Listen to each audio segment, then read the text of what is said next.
kinomuzun Uzunduraz Oktayı. Tanış olun. Uzunduraz Oktay.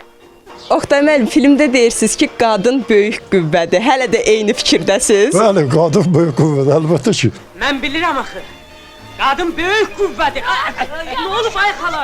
Yəni gəlişin olmasın. Kişi qadına, evdəki qadına arxayın olmasa, həyatda özünü apara bilməz. Onun arxası dayağı odur. Çoxsu demir bunu, deyə bilmir, utanır. Amma əslində odur. Onun müəyyən bir zəifliyi olanda, kişinin müəyyən zəifliyi olanda, o qadın, deyirlər ki, qadın kişi kimidir.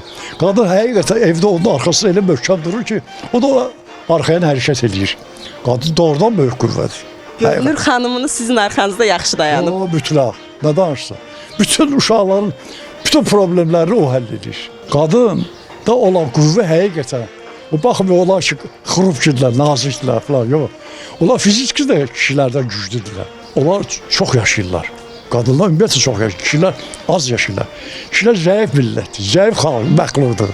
Mən sizə inandırım, o muskularına baxmayın. O evdə anadır, çöldə iş yoldaşıdır, həyatda kişinin neçə uşağın anasıdır, onları tərbiyə verir. Kişi də onların uşaqlarından biridir, böyük uşağıdır. Mütləq mən sizə inandırıram. Bugün deyirsinizmi, yaxşı ki, Nofeliya xanımla ailə həyatı qurmuşam. Bəli, mən peşman deyirəm.